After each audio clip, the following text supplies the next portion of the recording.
एकनाथ ने भोजन करने से पहले अपने प्रभु का स्मरण किया, आंखें बंद की और आंखें बंद करके प्रभु से कहा, प्रभु तेरा लाख लाख धन्यवाद कि आज मेरी थाली में 2 रोटियां तूने रखी हैं। जरूर मैंने पिछले जन्म में किसी भूखे की भूख मिटाई होगी, तभी तूने मेरी थाली में रोटियां प्रदान कर दी हैं। ये सोच रहे थे, भगवान को धन्यवाद दे रहे थे, हे प्रभु तेरी कृपा है मुझ पर बहुत। भोजन से पहले शांति मंत्र पढ़ रहे थे और भगवान से प्रार्थना करते हैं कि हे ईश्वर, इस दुनिया में यदि कोई भूखा हो तो मेरे पास भेज दे, मैं अपनी रोटी देकर पहले उसकी भूख मिटाऊंगा, उसके बाद अपने भोग। ये होता है जीवन को सार्थक करना। और कहते हैं आंख मूंद कर जैसे ही प्रभु का ध्यान किया, एक कुत्ता आया, जैसे ही आंख खोली, थाली की रोटी कुत्ता लेकर के भाग गया। आंख खोल करके देखा थाली खाली। बाबा एकनाथ ने देखा कि अरे कुत्ता रोटी लेकर के जा रहा है, दौड़े उसके पीछे। कुत्ता आगे आगे, बाबा एकनाथ पीछे पीछे, भागे जा रहे, कुत्ता रोटी लिए भागे जा रहा है। बाबा एकनाथ ने कहा, अरे प्रभु कहां भागते हो, हे परमात्मा कहां जा रहे हो तुम मुझसे दूर, ये रोटी लेकर भागो मत।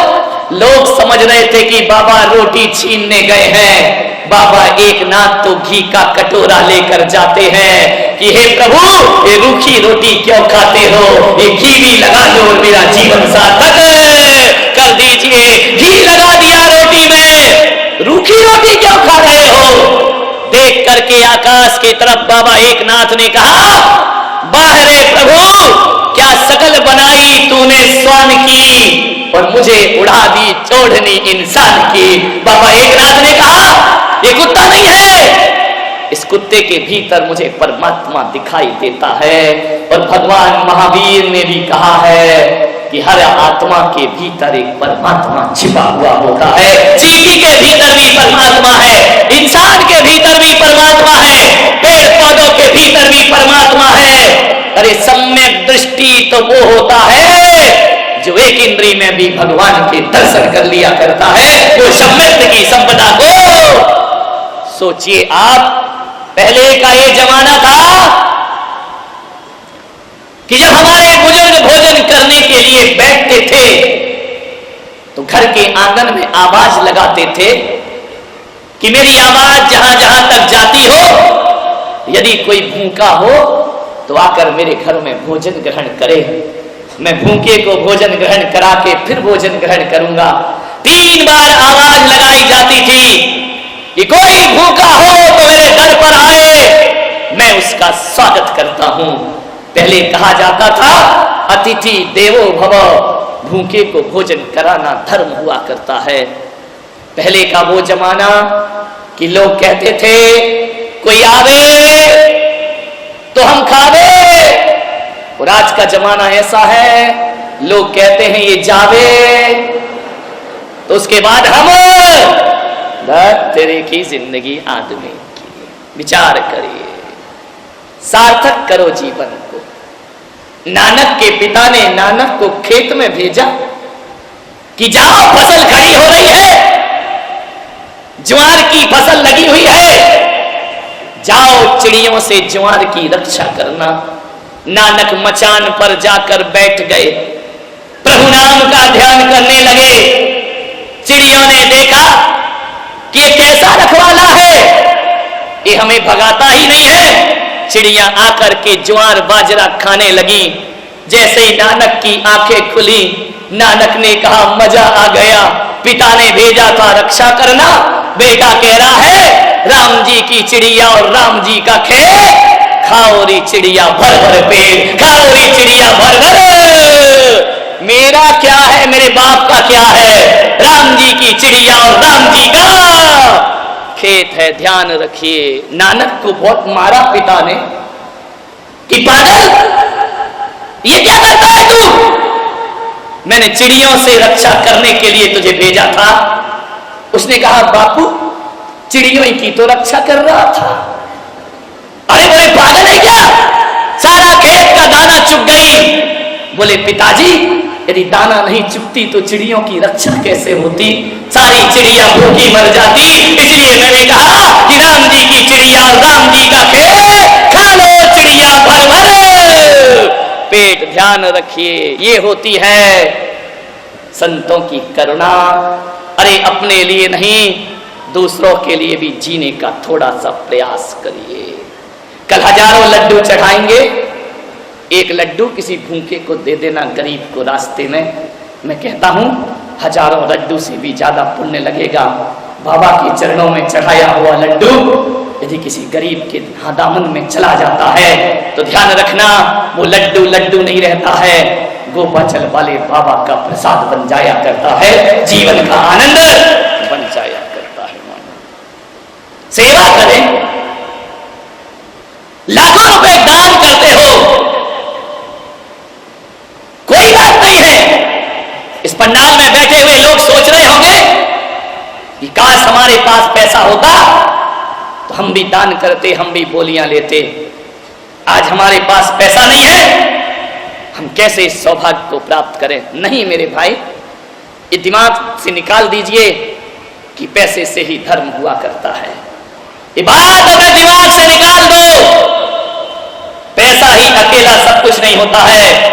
मैं तो ये कहता हूं कि माला फेरने वाले हाथों से ज्यादा वो हाथ पवित्र होते हैं जो दीन दुखियों की सेवा किया करते हैं। उनसे पवित्र हाथ दुनिया में कोई दूसरे नहीं हुआ करते हैं। अरे किसी को जीवन दान देते हैं, वो हाथ बहुत पवित्र है। कुरान, गीता, बाइबल समय सार हाथ में लेने वाले हाथ उतने पवित्र ना होंगे जितने किसी का भला और सेवा करो तो तुम्हारे हाथों में पवित्रताएं अपने आप आ जाया करती हैं। निस्दिन भैया वृत्त करैया सो निश्चय भव। सेवाएं करिए अपने जीवन में थोड़ी सी। बहुत से ग्वालियर के विभिन्न मोहल्ले के नरियल चढ़ रहे हैं मुझे, महाराज हमारे मोहल्ले में पधारना, हमारे नगर में पधारना। क्यों पधारना भाई? हमें आहार दान का सौभाग्य प्रदान करना। हम अपने घर में आपके चरण पड़वाना चाहते हैं। हर नारी का इस स्वप्न रहता है कि अपने गुरु को अपने हाथ से जीवन कराए, अपने हाथ से एक गिलास आहार देकर। अरे कामी भोगियों को जिंदगी भर खिलाते हो, सौभाग्यशाली होते हैं जो संयमियों को अपने हाथ से एक गिलास आहार प्रदान किया करते हैं। कहा जाता है कि हजारों लोगों को भोजन कराने से वो आनंद नहीं मिला करता है, और किसी मुनि को एक गिलास आहार दे दिया जाए तो जीवन में आनंद की अनुभूति हो जाया करती है। बहुत सी महिलाएं सब चाहती हैं। कल तो एक सिंधी परिवार मेरे पास आया, महाराज क्या हमारे घर जीवन के लिए आप पधार सकते हैं? सौभाग्य देखो उनका। मैंने कहा आ सकता हूं। बोले हम जैन नहीं है। मैंने कहा तो भी मैं आ सकता हूं। मुसलमान? मैंने कहा वहां भी जा सकता हूं। कोई भी मुझे आहार दे सकता है, कोई पाबंदी नहीं है मेरे पास। जैनियों की आत्मा धक धक हो रही है। महाराज ये क्या कह रहे हो तुम? है कहां जाके आहार लोगे? मैं ले सकता हूं। कोई भी ग्वालियर का घर ऐसा नहीं हो जहां मेरा भोजन ना हो। हर घर में मैं अपना भोजन कर सकता हूं। इस पंडाल में जितने लोग बैठे हैं, बोलो क्या तुम मुझे भोजन कराना चाहते हो? हाथ उठाकर देखा साहब। बाप रे, इतना बड़ा तो मेरा पेट नहीं है भाई। लेकिन एक बात ध्यान रखना, मैं हर किसी के घर में आऊंगा, कोई घर बाकी नहीं रहेगा। हर किसी के घर में भोजन करने आऊंगा। आप यदि अपने घर में 20 रोटी बनाते हैं तो मैं आपसे निवेदन कर रहा हूं कि 4 रोटी मेरे लिए भी बना लिया करो। 20 में से 4 मेरे लिए निकाल देना, क्योंकि मैं अपना बना हुआ भोजन नहीं लेता हूं अपने निमित्त का। यदि 20 रोटी बनती है घर में, 4 रोटी मेरे लिए बनाना। ध्यान रखना, वो 4 रोटी हर घर में मेरे लिए बनना चाहिए, उसमें तुम मत खाना।